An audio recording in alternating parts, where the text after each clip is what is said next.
2 दशकांपूर्वी एके दिवशी सहदेवच्या लग्नाची पत्रिका द्यायच्या निमित्ताने मी सहदेवसोबत कविताच्या घरी गेलो. त्यावेळी कविता घरी नसल्यामुळे तिच्या आईने आम्हाला थोडा वेळ वाट पाहायला सांगितली. जवळपास दुसरं कोणी नसल्यामुळे आम्ही कविताच्या लहान बहिणीशी गप्पा मारायला सुरुवात केली. कविताची बहीणही कवितासारखीच हुशार आणि गप्पिष्ठ होती. तिच्यासोबत गप्पा मारण्यात वेळ बरा जात होता. इतक्यात कविताची आई लिंबाचं सरबत घेऊन आली. आम्ही तिघे सरबत पितच होतो इतक्यात कविताने घरात प्रवेश केला. आम्हाला अचानक घरी आल्याच पाहून कविताला किंचित आश्चर्याचा धक्का बसला, पण स्वतःला सावरत आमच्याकडे पाहत ती म्हणाली, तुम्ही आज आमच्या घराचा रास्ता कसा काय चुकला? त्यावर मी काही बोलण्यापूर्वीच सहदेव म्हणाला, अगं, चुकलो वगैरे नाही, माझ्या लग्नाची पत्रिका घेऊन आलोय. म्हणजे लवकरच अजून एक फसणार तर? कविता हळूच म्हणाली. ते ऐकल्यावर सहदेव माझ्याकडे पाहून हसला. असता विषय बदलत कविता म्हणाली, माझ्याकडे येण्यापूर्वी कोणाकडे गेला होता? त्यावर स्वप्नीलकडे. मी पटकन बोलून गेलो. त्यावर कविता रागातच म्हणाली, नाव काढू नकोस. त्या दिवशी बसस्टॉप समोरच्या पानाच्या टपरीवर ऐटीत सिगारेट ओढत होता. आजूबाजूला कोणी असेल याचीही फिकर नव्हती त्याला सिगारेट ओढताना पाहून मला तर त्याच्या जवळ जाऊन त्याच्या कानाखाली आवाज काढावा असं वाटत होतं. तो नक्कीच चांगला कलाकार आहे, चांगला वक्ता आहे, पण एक चांगला माणूस नाही होऊ शकला. हाच स्वप्नील शाळेत असताना व्यसनाधीनतेवर मोठी भाषणे द्यायचा. तेव्हा अख्खा हॉल टाळ्यांनी दुमदुमायचा. त्यावेळी त्याच्या भाषणावर किती शिक्षक आणि विद्यार्थी फिदा व्हायचे. तेच त्याच्यावर फिदा होणारे जेव्हा रस्त्यावर त्याला सिगारेट ओढताना पाहतील तेव्हा त्यांना काय वाटेल? कविताने अशी स्वप्नीलवर स्तुतीसुमने उधळलेली मला असह्य होत होती, कारण स्वप्नील माझा जिवलग मित्रांपैकी एक होता. कविताच्या बोलण्याचा अश्वमेघ मध्येच थांबवत मी म्हणालो, तुझं स्वप्नील पुराण आता बाजूला राहू दे. अजून बऱ्याच जणांना पत्रिका द्यायच्या. सहदेवने कविताला पत्रिका दिल्यावर कविता आम्हाला सोडायला तिच्या घराजवळच्या मुख्य रस्त्यापर्यंत आली. सहदेव थोडा पुढे निघून गेल्यावर ती हळूच मला म्हणाली, तू दुसऱ्यांच्याच लग्नाच्या पत्रिका वाट. त्यावर काहीही न बोलता मी हळूच तिच्या डोक्यावर चापट मारली आणि तिचा निरोप घेऊन पुढे निघालो. त्या रात्री काही केल्या मला झोपच येत नव्हती. राहून सारखा माझ्या मनात विचार येत होता, स्वप्नीलला सिगारेट ओढताना पाहून कविताच्या मनात त्याच्याबद्दल इतका द्वेष निर्माण झालाय, चुकून एखाद्या दिवशी तिने मला सिगारेट ओढताना पाहिलं तर काय होईल? कल्पनाही करवत नव्हती.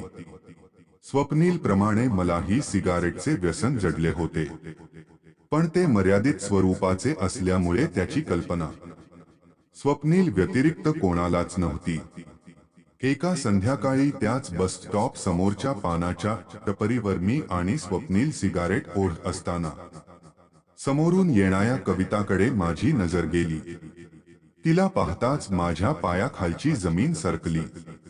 मी स्वतःला त्यातून सावरण्यापूर्वीच ती माझ्या समोर येऊन स्तब्ध उभी राहिली. क्षणभर मला वाटलंही आता माझ्या कानाखाली आवाज काढणार, पण तिने तसे काही केले नाही.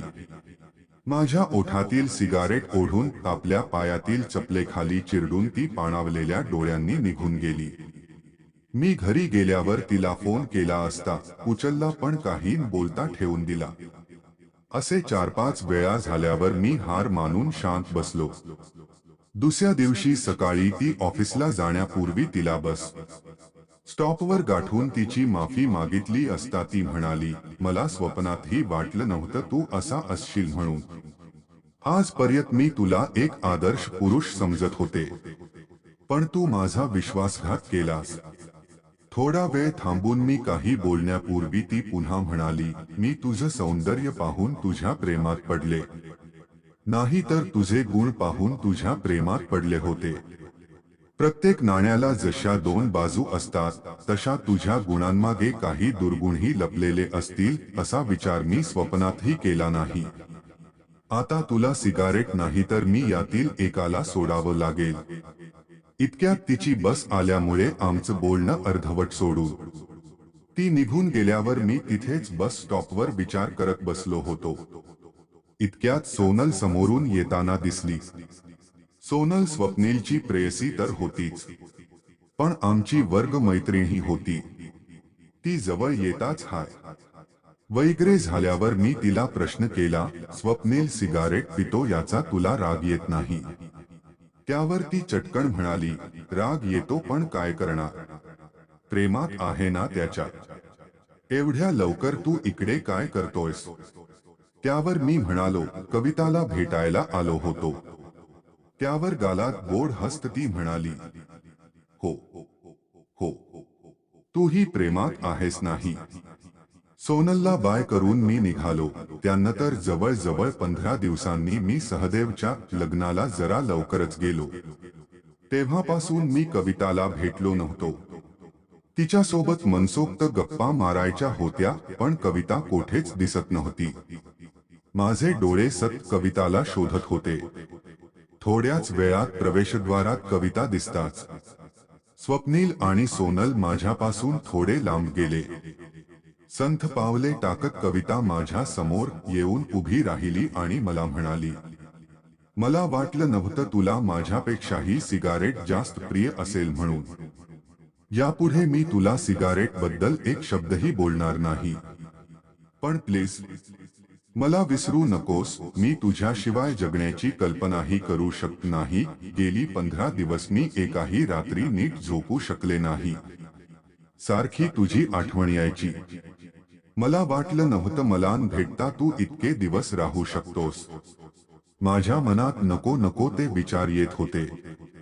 हे बोलताना तिच्या डोळ्यात आलेले अश्रू माझ्या हृदयावर वज्रघात करत होते. तिच्या डोळ्यातील अश्रू माझ्या बोटावर जमा करत मी तिला म्हणालो, तू काय वेडी झाली आहेस काय? सिगारेटसाठी मी तुला आपलं इतक्या वर्षाचं प्रेम विसरू शकतो? मी इतका मूर्ख आहे का? अगं, तुझ्यासाठी सिगारेट काय मी जीभी सोडून देईन. ते ऐकताच कविताने हळूच माझ्या ओठावर तिचे बोट ठेवले. ते बोट हळूच बाजूला सारून मी तिला म्हणालो, ज्या दिवशी तू मला सिगारेट ओढताना पाहिलेस त्याच दिवशी मी सिगारेट ओढणे सोडून दिले. आणि राहिला प्रश्न तुला भेटण्याचा, तर मी कंपनीच्या कामासाठी बाहेर गेलो होतो. काल रात्रीच आलो. ते ऐकून कविताचा चेहरा आनंदाने फुलला. कित्येक दिवस तिच्या चेहऱ्यावरील चोरीला गेलेलं हसू तिला पुन्हा गवसलं. सहदेवला लग्नाच्या शुभेच्छा वगैरे देऊन झाल्यावर आम्ही चौघे म्हणजे मी, कविता आणि स्वप्नील सोनल चालता चालता आम्ही पुन्हा त्याच बसस्टॉप समोरच्या टपरीजवळ येताच स्वप्नीलने 4 चॉकलेट विकत घेतली. जीच घळत आमच्या भविष्याची स्वप्ने रंगवत आम्ही पुढे चालू लागलो.